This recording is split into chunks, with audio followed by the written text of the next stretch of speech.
salam Hyper Grace dalam kasih Yesus Kristus Tuhan. Dia Bapa yang sempurna mengasihi kita semua. Dia mendidik kita dalam kebenaran supaya kita jangan tinggal dalam kebodohan spiritual. Ya. Ada banyak orang yang bertekun belajar secara sekuler. Seperti anak-anak kita yang sementara belajar, ada Angel, ada Nancy, ya. Mereka sementara bertekun dalam dunia pendidikan atau belajar. Kalau mereka malas belajar, akibatnya bisa fatal, ya, tidak naik kelas. Dan sebagai orang tua, terus menerus tidak bosan-bosannya memotivasi anak-anak kita untuk giat belajar. Tapi ironisnya para orang tua malas sekali belajar.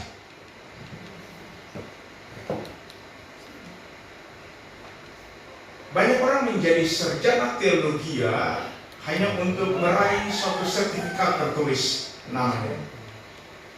Mereka sudah menjadi puas diri ketika tamat dari suatu pendidikan formal teologis. Ya. Tetapi kemudian mereka berhenti belajar. Ini yang sangat disayangkan. Mari kita menyemangati diri kita sendiri, memotivasi diri kita sendiri.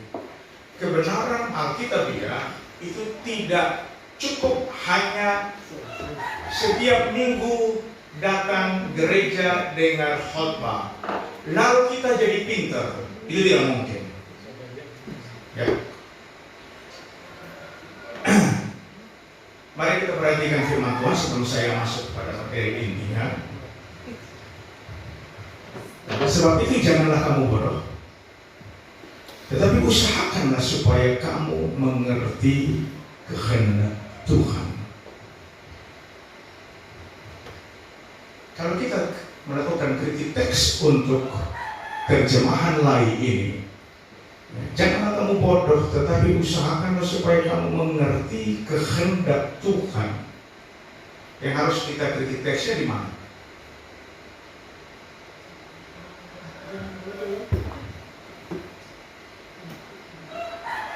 Ini kata kehendak Tuhan.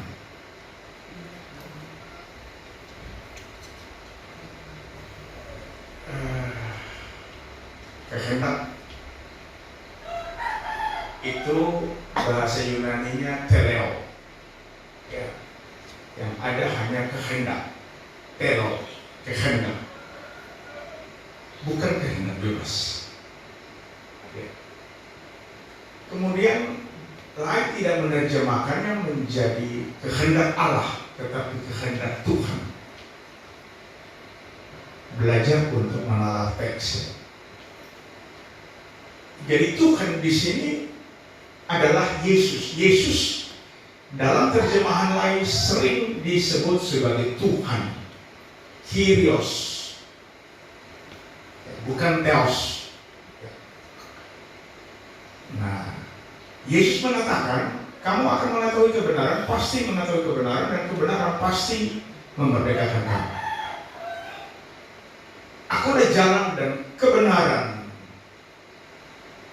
Dan kalau kita mau gunakan sedikit penalaran, maka kita harus mengerti kehendak, kemauan dari Yesus, sang kebenaran itu. Yohanes menggunakan kata hologos untuk menyebut Yesus. Ya. Sehingga dalam terjemahan lain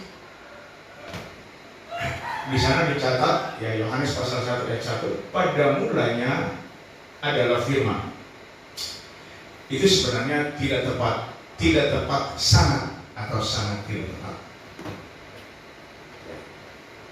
Jadi menurut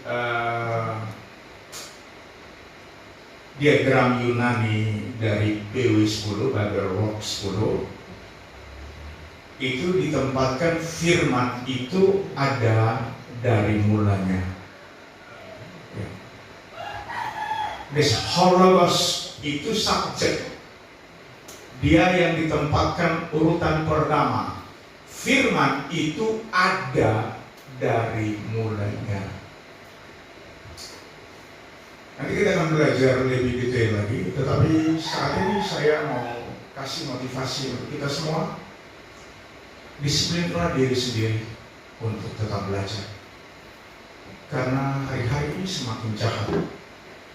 Janganlah tinggal dalam kebodohan.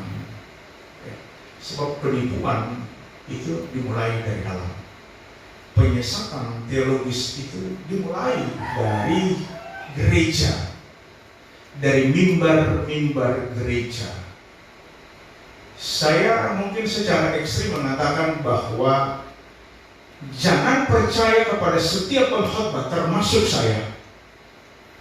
Siapapun yang berdiri di depan mimbar, jangan percaya sebelum kita mengujinya dengan kebenaran firman Tuhan.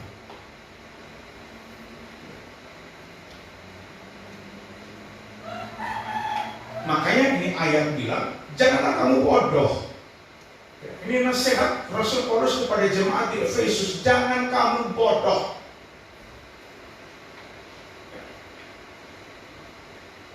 Sebab ada pengajaran-pengajaran deru halu, fata morgana, illogical yang disampaikan dari mimbar.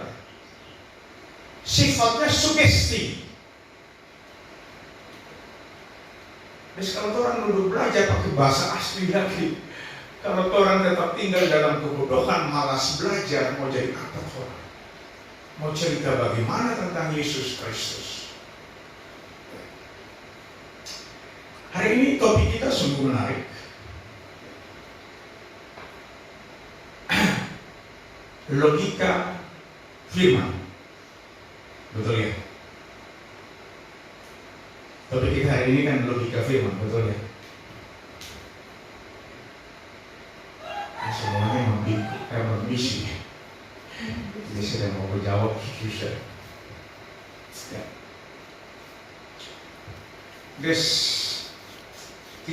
mengapa saya mengangkat topik ini atau judul ini, logika firman? Ya.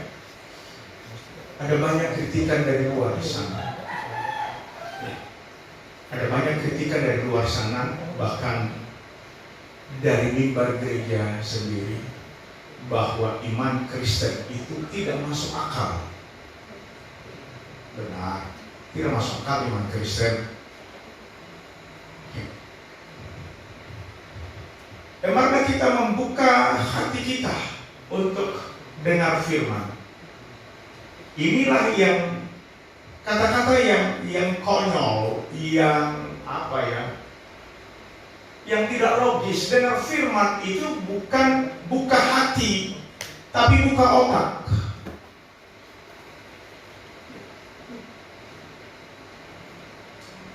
Hologos, saya membaca terminologinya dan etimologisnya. Ya. Kata logika itu berasal dari kata logos. Bahasa Yunaninya logikos. Itu logika. Dan logikos dalam dalam Perjanjian Baru bahasa Yunani cuma ada 2 ayat. Seluruh Perjanjian Baru cuma ada 2. Dan salah satunya yang akan kita belajar, Roma 12 ayat 1.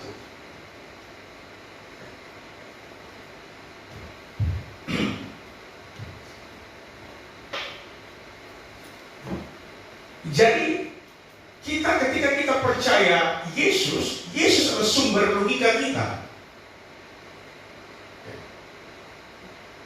Jadi ketika kita mendengar atau membaca firman, maksimalkanlah logika kita. Harus mengerti dulu dengan logika kita. Perasaan tidak akan pernah mengerti. mengerti. Jadi siapapun yang berkhotbah, kita harus pastikan kita masing-masing harus mengerti, masuk akal dulu. Kalau tidak masuk akal, tolak itu. Karena firman itu sangat erat berhubungan dengan logika atau logikos. Ya hanya anak-anak yang dewasa rohani saja yang bisa menerima, karena memang pengajaran ini keras. Kita harus tegas, janganlah kamu bodoh. Kita harus pintar. Oke, kita akan membaca, coba turun sedikit di ini ya, bahasa Indonesianya.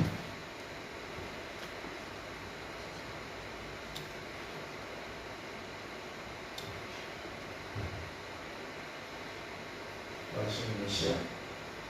Ibarat 12 ayat 1, Roma 12 ayat 1. Ya. Ya, karena itu ya. Oke. Mari kita coba bisa baca ya dari sini. Atau buka saja masing-masing punya Android. Kalau kita akan baca rame-rame supaya kita bisa mengikutinya dengan tepat. Yang ini ada tampilan bahasa Ibrani, transliterasinya. Dan jadi kalau saudara bisa perhatikan, ini transliterasinya dalam bahasa Ibrani. Ayat perjanjian baru, Yunani harusnya, tetapi ada juga diterjemahkan dalam bahasa Ibrani. Dan ini adalah transliterasi bahasa Ibrani. Kemudian di sini ini adalah transliterasi dari bahasa Yunani sendiri. Jadi ini tinggal baca lurus-lurus saja ya. Para kalau on apa nih? Imas ya. Adelpoi, ini bacanya seperti itu. Nah, yang di sebelah sini nanti akan kita pelajari. Ini adalah interlinearnya dan parsing morfologinya. Ya, ada morfologi, ada parsing morfologinya. Nah, nanti kalau diklik nomor strongnya, misalnya G3767, maka dia akan tampil di layar bagian bawah. Atau tinggal disorot saja, karena program ini sangat praktis, memudahkan. Tinggal ditunjuk saja, ini kursornya, langsung ada tampilan layar kecil atau jendela kecil, ya, kita bisa baca. Jadi semua fasilitas yang Tuhan Yesus anugerahkan kepada orang dipakai untuk belajar. Ya. Oke. Mari kita mulai membacanya. Silakan, sudah dapat. Roma 12 ayat 1, 2, 3. Karena itu saudara-saudara, demi kemurahan Allah, aku menasihatkan kamu supaya kamu mempersembahkan tubuhmu sebagai persembahan yang hidup, yang kudus, dan yang berkenan kepada Allah. Itulah ibadahmu yang sejati. Ayat ini paling sering dikhotbahkan. Paling sering kalau ingin memotivasi jemaat, ya kan, supaya rajin masuk gereja, rajin ibadah. Nah, ayat ini dipakai. Ini jadi pamungkas ini. Makanya pendeta-pendeta juga banyak menjadi motivator karena ayat ini dipakai. Oke, mari kita lihat beberapa poin. Silakan naik lagi sedikit, Pak.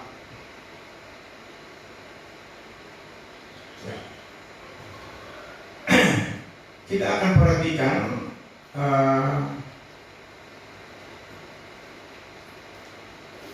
aku menasihatkan kamu supaya kamu mempersembahkan tubuhmu. Ya, betul ya. Ya, tubuhmu itu bahasa Yunaninya apa? Lihat di sini. Ini pasti. Ya, mempersembahkan, offer your somata. Ya, karena salah ya. Ya, somata. Ini tubuh. Tubuh fisik nih. Soma. Jadi kalau datang ibadah, tubuh kita harus dipersembahkan.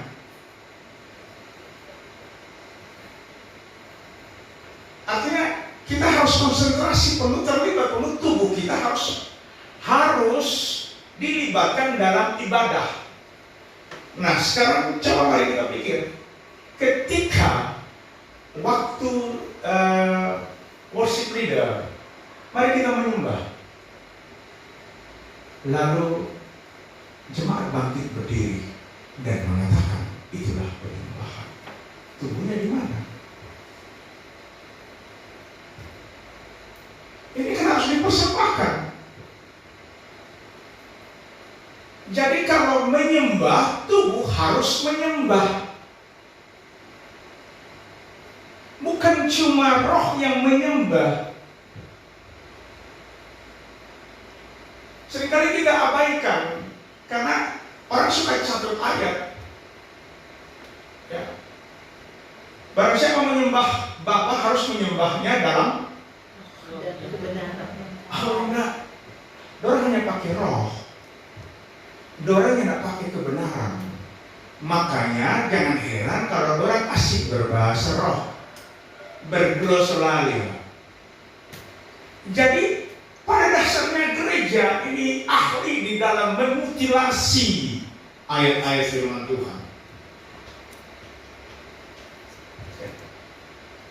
Ini saya tidak tahu song leadernya ngerti kebenaran atau worship leadernya mengerti tidak kebenarannya ini. Menyembah Bapa dalam roh dan kebenaran. Ini dua syarat yang mutlak harus absolut dipenuhi.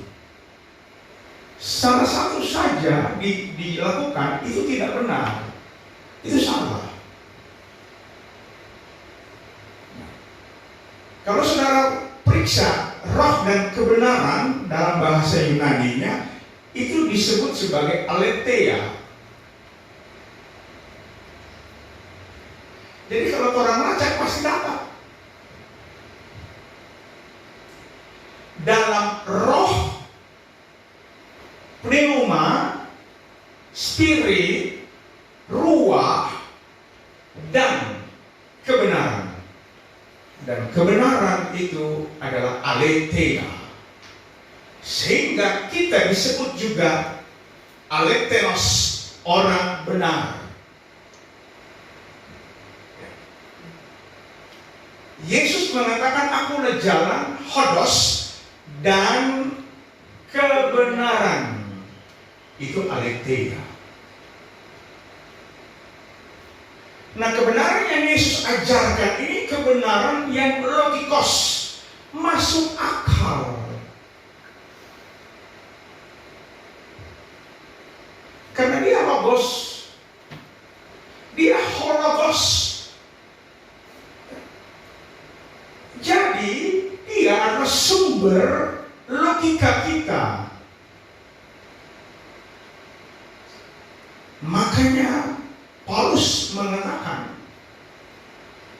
kami masih hidup di dalam dunia ini, tetapi kami tidak berjuang secara duniawi. Ya. Sebab senjata perjuangan kami itu bukan senjata buatan manusia. Dan terakhir dia bilang, kami menaklukkan pikiran yang menentang akan kebenaran. Kami menaklukkannya kepada sang kebenaran itu, kepada Yesus Kristus.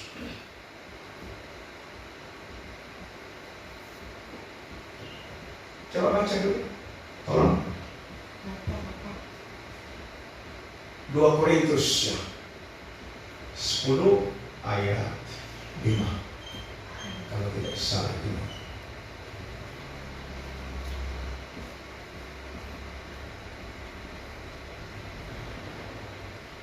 Kami mematahkan setiap siasat orang Iya. dan merubuhkan setiap kubu yang dibangun oleh keangkuhan manusia untuk menentang pengenalan akan Allah. Iya. Kami menawan segala pikiran dan menaklukkannya kepada Kristus. Ya. Kami menawan segala pikiran dan menaklukkannya. Ingat, bukan mengalahkannya, menaklukkan. Dalam bahasa Yunani apa? Waktu kemarin ya Pak Erik ada bawakan. Menaklukkan. Kita lebih dari para penakluk. Karena kalau kita ucap salah-salah, jadi minta tolong Pak Erik. Itu penakluk disebut apa Pak Erik? Kanker. Kanker. Ya, kanker. Jadi bukan winner tetapi kanker. Ya. Penakluk, bahkan hiper nikao itu lebih dari penakluk. Jadi kita menaklukkan pikiran kita kepada Kristus. Sang Logos itu, Hologos, kita taklukkan pikiran kita kepada Kristus. Kenapa? Karena Kristus itulah sumber logika kita. Disitulah alasan mengapa kita belajar logika firman. Kita harus menelusuri atau menelisik, menyusuri bagaimana cara berpikir Kristus. Berpikir yang sangat logis. Beberapa minggu yang lalu saya katakan bahwa iman Kristen itu logis. Karena memang kita mengatakan demikian. Cuma seringkali orang mengedepankan rasa. Firman itu selalu masuk rasio, harus bisa diterima dengan rasio. Cuma para pengkhotbah memodifikasinya supaya firman masuk rasa. Begitu kan? Sehingga dominannya adalah rasa kita, ekspresi rasa kita, bukan ekspresi rasio kita. Oke, coba kita turun. Nah, ini di mana? Oh iya, kembali ke Roma 12. Jadi kalau beribadah, menyerahkan tubuh, harus ikut aturan ibadah. Sebelum kita lanjut, coba tolong dicari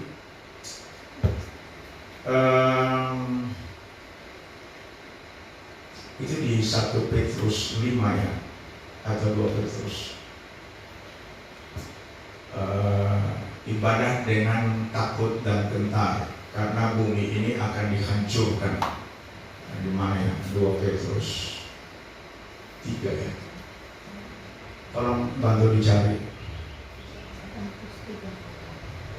Ya. Dengan takut dan gentar. Nah, coba itu mungkin dia punya keywordnya.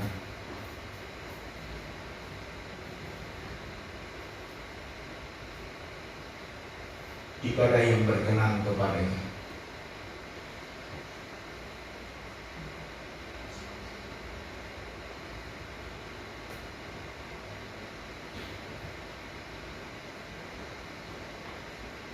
Dengan takut dan gentar. Di mana itu?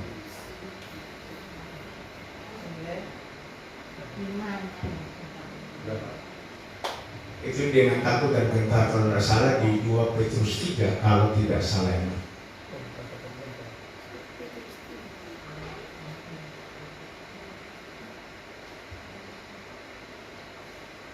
Beribadah dengan takut dan gentar. Beribadah Ibrani 12 ayat 28. Oh, bukan. Gimana? Apa itu Dengan bilangnya? hormat dan takut Ya. beribadah pada Allah menurut cara yang berkenan. Ya, apa itu dia? Ibrani 12 ayat 28. Berarti salah itu. Jadi karena kita menerima kerajaan yang tidak tergoncangkan, Ya. marilah kita mengucap syukur dan beribadah kepada Allah menurut cara yang berkenan kepadanya dengan hormat dan takut. Ya. Beribadah menurut cara latria, aboda, menurut cara yang berkenan kepadanya, bukan berkenan kepada aturan-aturan gereja.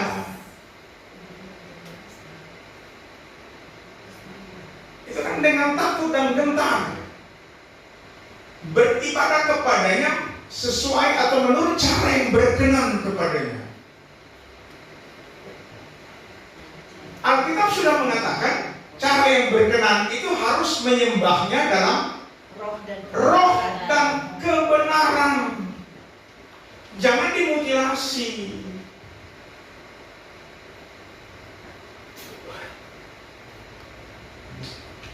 Oke, kita kembali ke ayat pokok.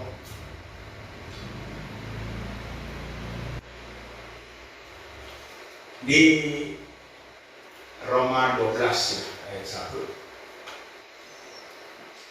Ini diterjemahkan menurut lain, itulah ibadahmu yang sejati. Tetapi kalau periksa teks Yunaninya, itulah ibadahmu yang logis. Wow, ini logiken. Coba, yang kudus dan yang apa nih? Adalah ibadahmu yang sejati. Ini ibadahmu yang logis.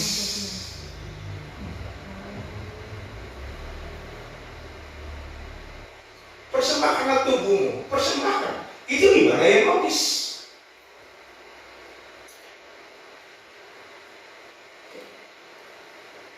Coba di sini ini service, ini apa? Latria, ibadah. Ini worship. Itu latria. Klik di nomornya ya. Oke, klik satu kali saja. Klik. Ya, dia muncul di sini, latria. Ministry, pelayanan, service.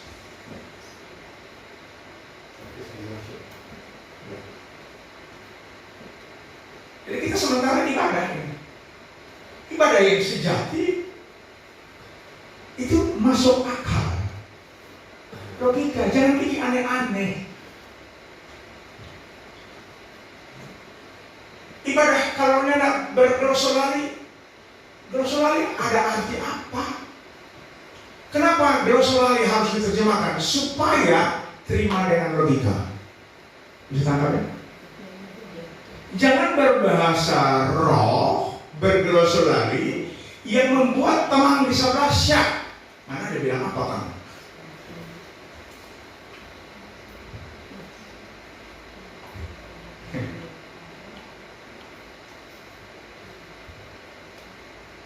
Jadi kalau ibadah yang di luar nalar sehat, itu hati-hati. Itu penyusupan. Gitu. Karena ini berbicara tentang ibadah penaklukan tubuh, soma.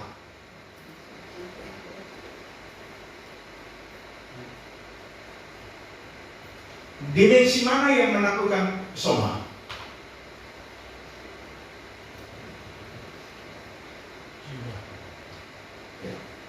Dimensi yang menaklukkan soma adalah dimensi jiwa. Roh tidak perlu belajar, jiwa harus belajar.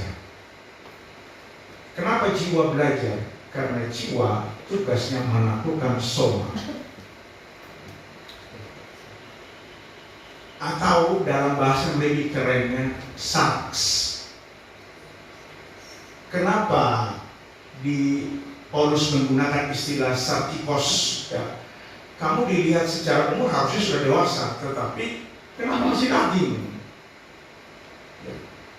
Karena jiwa tidak mampu menaklukkan somanya atau sarxnya.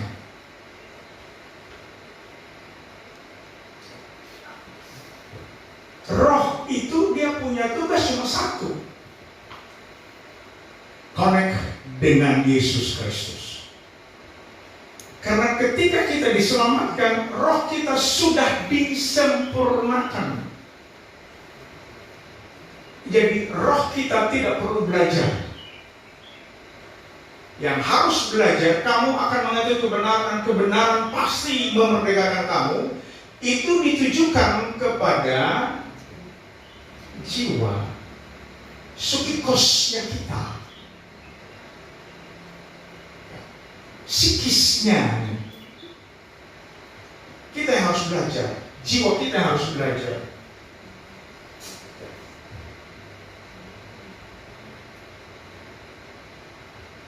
Oke. Ini offer apa namanya itu tadi?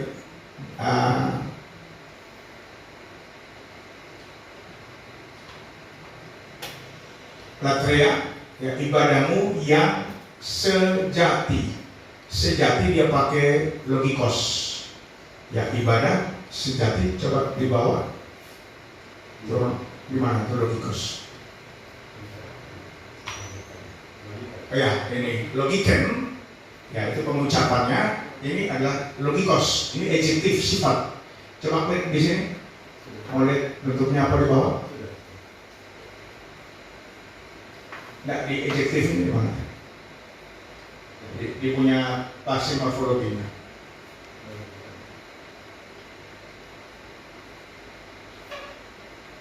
Logikos. Ini diklik saja dua kali ini.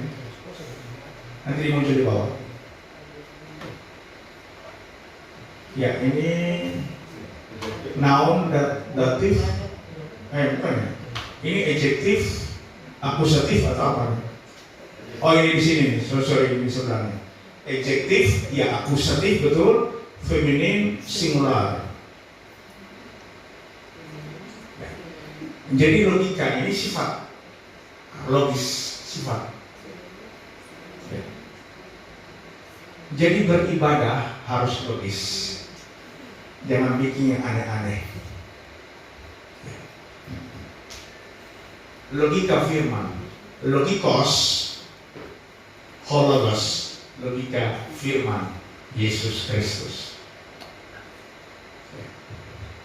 Kenapa kita harus belajar? Yang harus dipenuhi, yang diajar adalah cara berpikir kita, paradigma kita.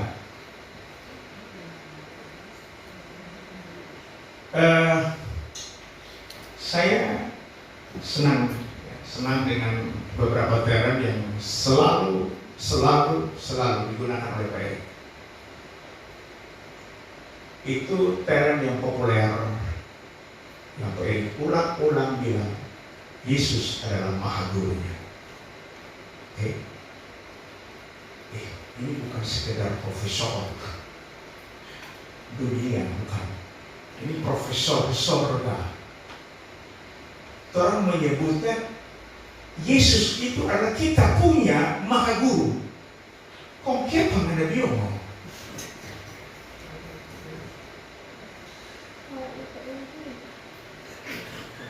Begitu. Kita mengenai ini lebay sekali.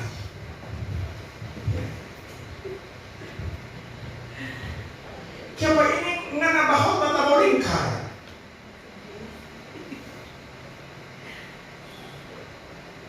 Makanya selalu pentorah. Harusnya kita menginjil. Karena kita memberitakan kabar baik berdasarkan logikanya Kristus.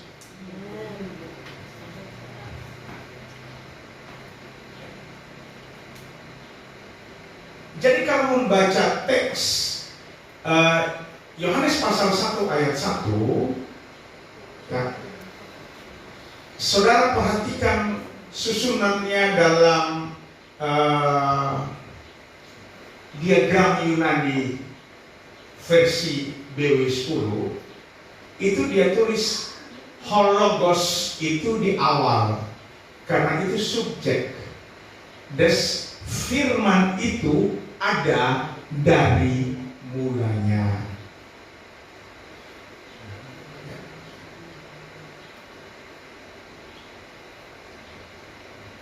Ya, ini kan ditaruhnya di beginning, tapi dalam nanti kita akan belajar BW10, karena memang BW10 itu cukup ribet dan rumit. Ya. Ini kan ditulisnya hologos, ya. Hologos ini bentuknya coba lihat nih. Ya, dia di sebelahnya, ya. Dia punya morfologisnya. Dia maskulin, noun, maskulin, noun nominatif, maskulin, singular, logos, ini dasarnya. Noun nominatif, subjek. Menurut ahli apa namanya tuh, diagram, ya, itu tempatkan di muka. Firman itu ada dari mulanya. Kemudian firman itu kalau baca coba prostonteon, baca coba perhatikan di sini ini baca aja. Jadi enake, tolong diperhatikan. Enake ini bacanya en hologos, kai hologos en prostonteon, kai theos en hologos. Tolong baca dulu supaya kedengaran di rekaman. Tolong baca, nggak apa-apa. Oke, 2, 3. En hologos, kai hologos, en prostonteon, kai theos, en hologos. Ya. Kai theos en hologos. Memang baca cuma begitu.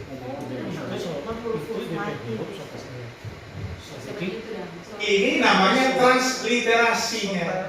Untuk baca.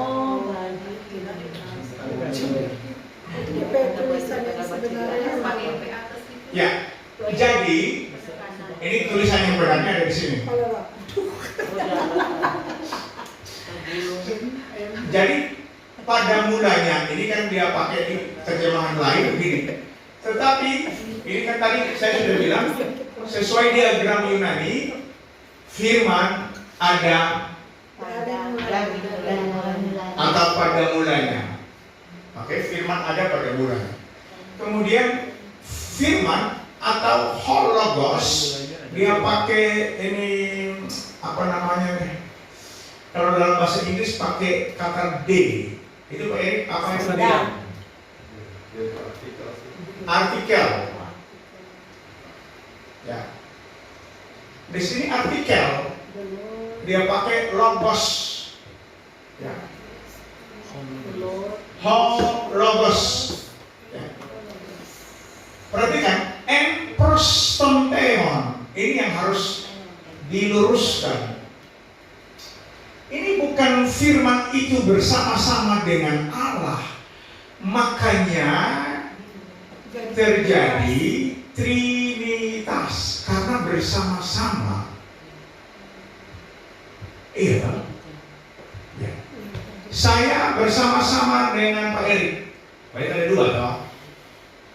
Saya bersama-sama dengan Pak Gembala, Pak Stanley. Ada 2. Karena ini diterjemahkan ini bersama-sama.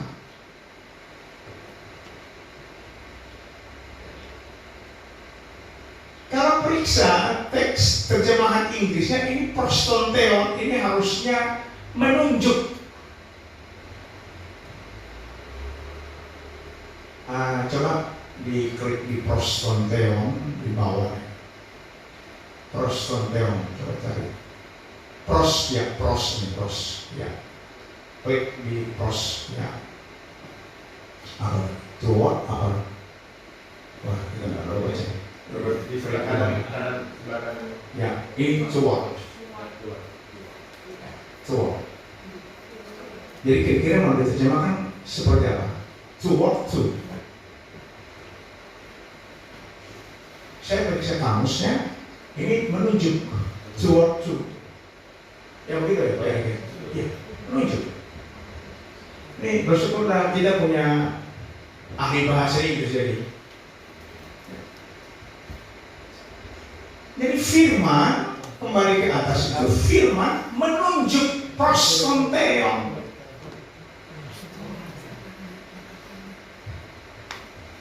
Coba perhatikan si Pastor Manse ngomong ya, perkataan Pastor Manse menunjuk kepada pemiliknya. Dia tidak bisa tak bisa. Perkataan sendiri yang orang yang berkata-kata itu sendiri. Inilah teknik tipu daya dari doktrin ala Trinitas.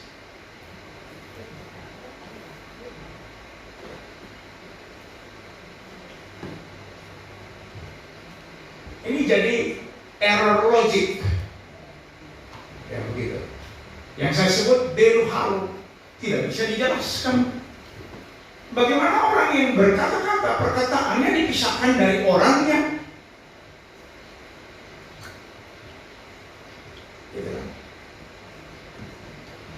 Jadi kalau kita memisahkan perkataan dari si A, memisahkannya dari yang berkata-kata si A, itu namanya tricky brain. Silahkan cari tanya Pak Beri. Jadi firman itu prostonteon, toward to.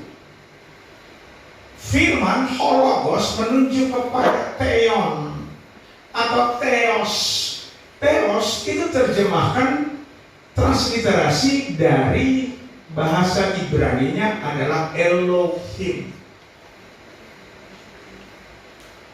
Elohim harusnya jamak. Elohim jika berdiri sendiri itu jamak. Ya, pada mulanya Allah menciptakan. Kalau dipisahkan Allah Elohim itu jamak. Tetapi sekitar 70 orang ahli bahasa Ibrani, Yunani menerjemahkannya ke dalam bahasa Yunani, Septuaginta. Makanya diketemukan sebagai theos atau theon, dia tunggal.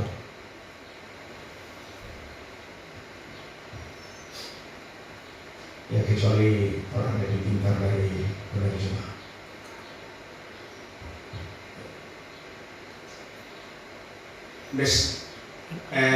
Hologos prostonteon, kemudian ini, perhatikan saya.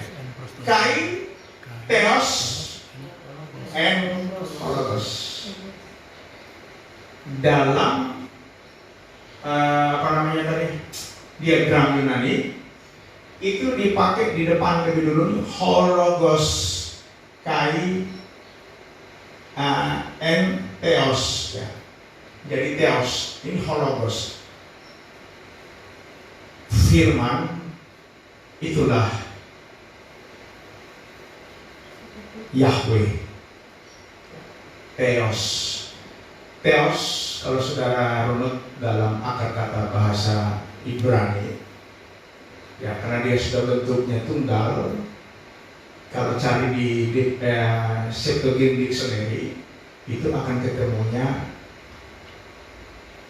YHWH, Jehovah. Dalam dunia teologi dikenal dengan sebutan apa namanya, plural of majesty, dijamakan dari keagungan. Ya. Majesty, plural of majesty. Nah.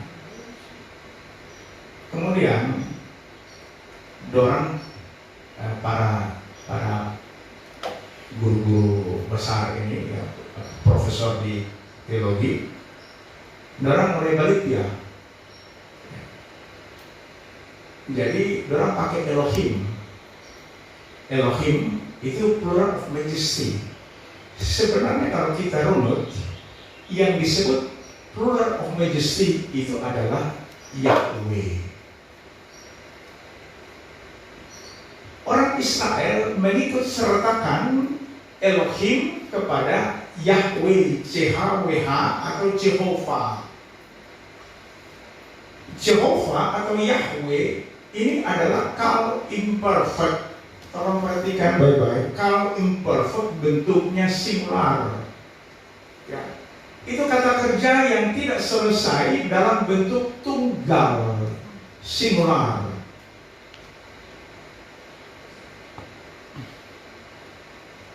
Jadi saya perlu ingatkan ketika Musa bertanya kepada nyala api yang di semak belukar itu, ya, itu adalah bentuk apa namanya itu?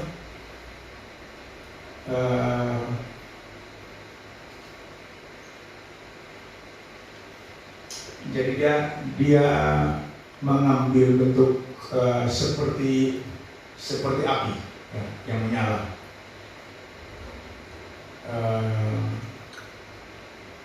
Dan saya ingat kalau saya bilang. Jadi Musa bertanya begini, bagaimana dengan namamu? Itu dalam bahasa Ibrani-nya Mahsemo atau Mohsemo. Nah, tolong buka ya, tolong belajar. Baik. Di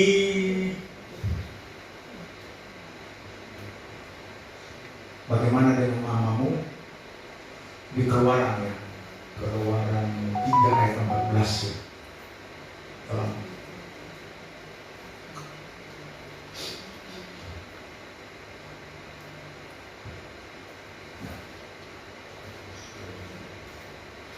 Keluaran 3 dan Musa ya.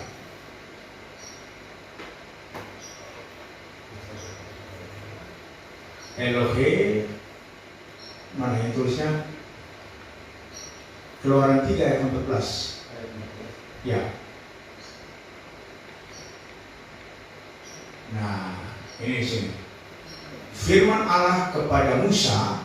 Tolong diperhatikan supaya jangan sampai ada yang terlewati.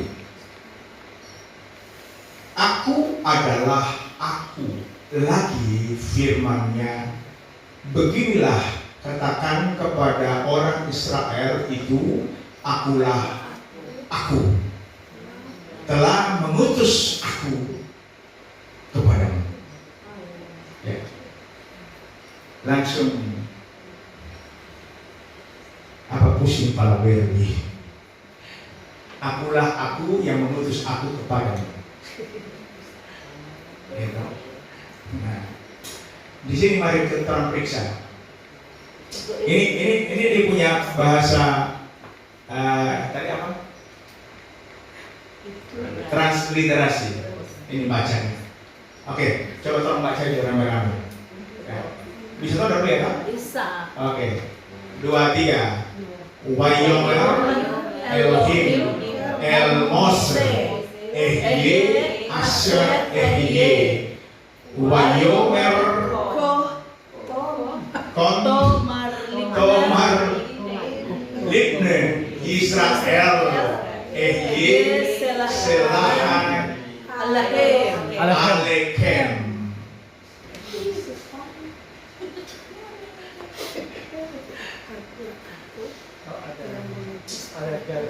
Jadi, mari kita perhatikan ini Wayomer, ini bentuknya firman ya, bersabda. Oke, di bawah, ke bawah Pak. Ehye, perhatikan di Ehye. Ya, ini ditulisnya Ehye kan, Hu Ayen, Ehye, perhatikan ini, Ayen ini Ehye. Nah, coba dia punya bentuk morfologinya apa? Pak di sebelahnya tuh. Ini. Ya. Ya. Coba perhatikan. Ini dia. Klik Pak supaya boleh di bawah. Tolong bisa double di sana. Oke. Ini nih. Verb kalau imperfect first person common singular. Jadi ini adalah kata kerja. Kalau ini kata kerja sederhana itu menurut aturan Ibrani tata bahasa. Jadi kalau imperfect ini imperfect kata kerja yang tidak selesai, yang tidak perfect. Oke, dia berlangsung terus sampai sekarang. Ya. Karena ini kata kerja. Oke. Nah, kemudian perhatikan ini first person,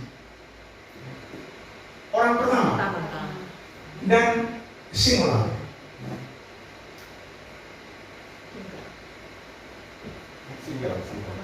Ya, singular, tunggal, satu.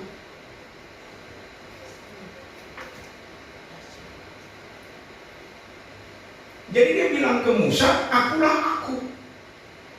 I am that I am.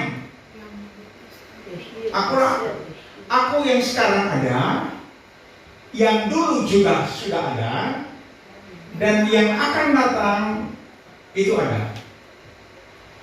Makanya dia tidak bisa dibatasi oleh ruang dan waktu.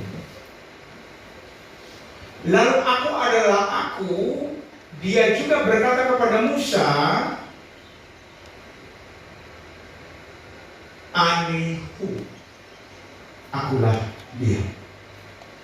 Kita sudah kasih tahu. Anihu, akulah dia. Dia ini menunjuk kepada siapa? Kan hukumnya tadi kalau imperfect, dia menunjuk kepada, jadi dia ada sekarang, dulu ada, sekarang ada, dan sampai selama-lamanya ada. Itu bahasa profetisnya Yesus yang akan datang.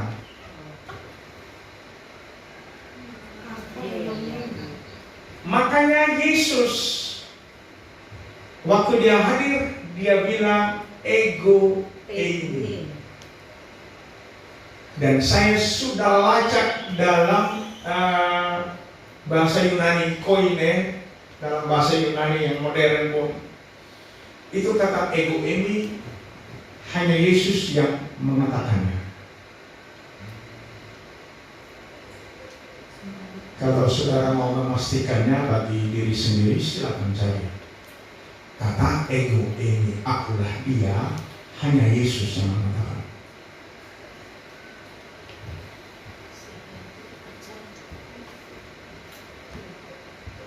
Dan yang sangat uniknya, ketika dia mengatakan eimi, ego eimi, eimi itu akulah dia, itu bukan kata ganti orang ketiga tunggal,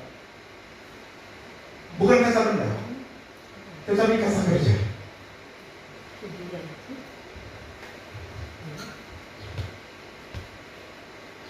Eimi akulah dia, dia kata kerja.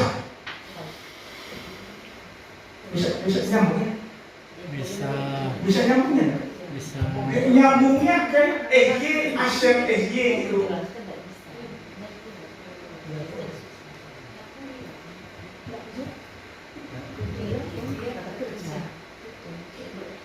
Ego ini, ego itu kata ganti orang pertama tunggal. Ya, oke ya. Ego. Tapi kata ini itu bukan kata ganti orang ketiga tunggal. Bukan. Tetapi itu adalah kata kerja.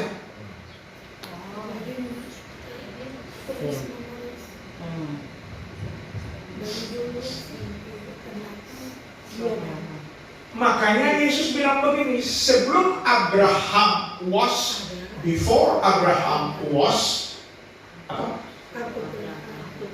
apa bahasa Inggrisnya?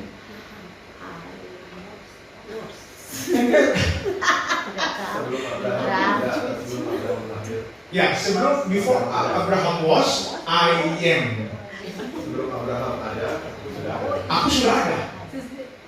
Tapi bentuknya present. Aku ada. Jadi aneh, makanya orang Yahudi mau lempar batu, kan begitu. Kalau orang berbahasa Manado, vulgar, langsung alih-alih dijelaskan.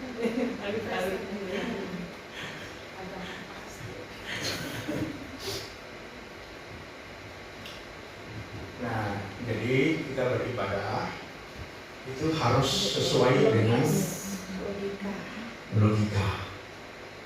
Firman itu harus bisa dicerna dengan logika. Oke. 1 Korintus 3 ayat 10. Mari kita baca baik-baik ini sampai 11. Oke, buka masing-masing. 1 Korintus 3 ayat 10 sampai 11. Kita akan baca rame-rame. Mungkin ini ayat bacaan terakhir. Silakan. 1 Korintus 3 ayat 10 Kata 11. Karim 2, 3. Sesuai dengan yang dianugerahkan kepadaku, aku sebagai seorang ahli bangunan yang cakap telah meletakkan dasar, dan orang lain membangun terus di atasnya. Tetapi tiap-tiap orang harus memperhatikan bagaimana dia harus membangun di atasnya. Karena tidak ada seorang pun yang dapat meletakkan dasar lain daripada dasar yang telah diletakkan, yaitu Yesus Kristus. Ya. Inilah dasar dari iman Kristen. Perhatikan, mari kita gunakan penalaran linearnya, sederhananya. Karena dasar dari iman Kristen adalah Yesus, maka iman Kristen itu logis. Oke? Nangkap? Betul nggak? Karena dasarnya Yesus, sang logos atau whole logos, maka iman Kristen itu logis, logikos, dapat diterima dengan akal sehat.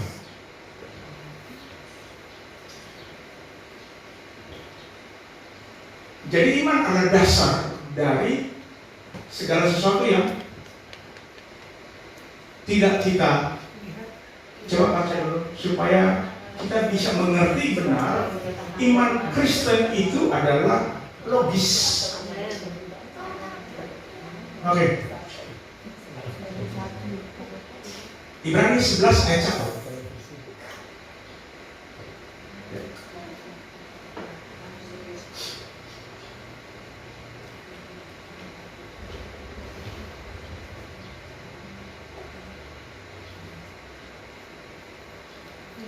Nah, mari kita orang baca ini bisa. Esti de pistis. Ya, bisa baca sana? Bisa. Oke, 2, 3. Esti de pistis, elpisomenon, hypostasis, pragmaton, elentos, oblepomenon. Perhatikan ini.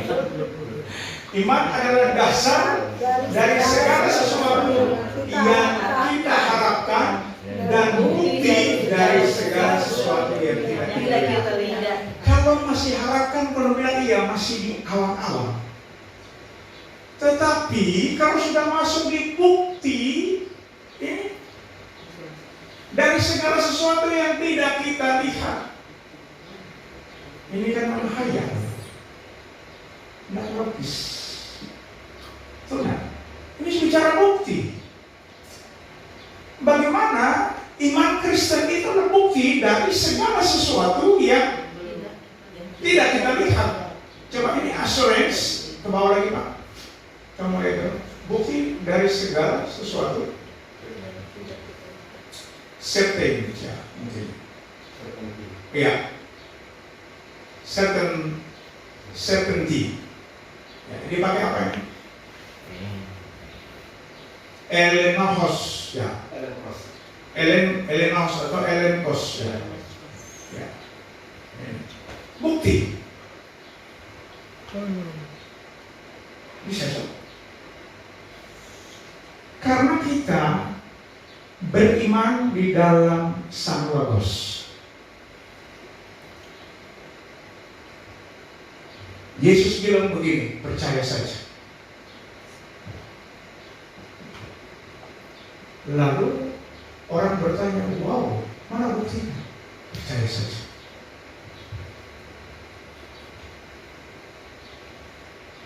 Percaya saja itu adalah bentuk logika dari Yesus. Karena Dia maha. Tidak usah orang ukur-ukur sampai otak yang serba terkurung di dalam tempurung.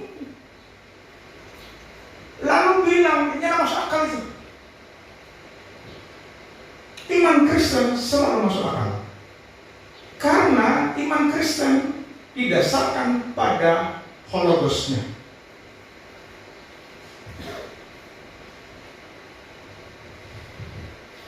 Ya, semoga pelajaran rumit ribet bisa diterima dengan segala baik. Nanti pulang kong mulai bertamus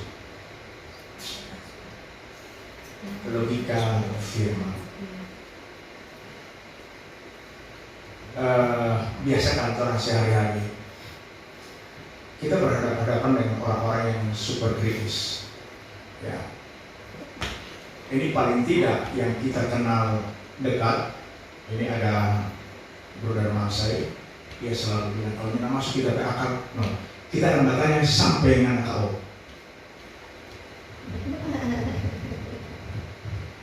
Kan begitu, yang masuk di akal. Ada orang dari Pak Gembala, ada Pak Erik. Ini para kritikus yang rasional, ya, tidak membabi buta.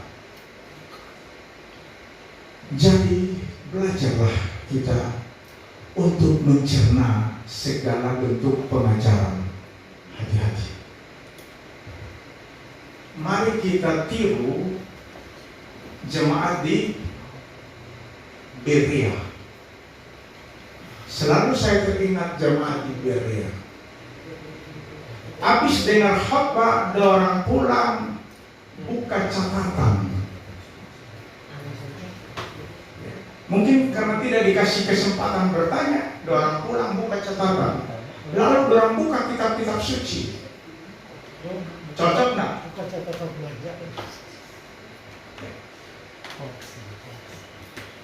Jadi maka kita rajin belajar supaya pintar. Ya. Jadilah seorang motivator yang hidupnya realistis. Artinya, jangan orang begitu bersemangat kasih motivasi terhadap anak-anak rajin belajar. Sementara orang memang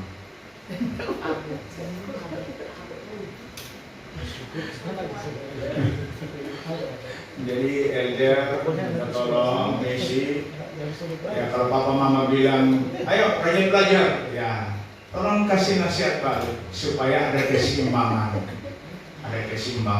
ya, mari kita belajar.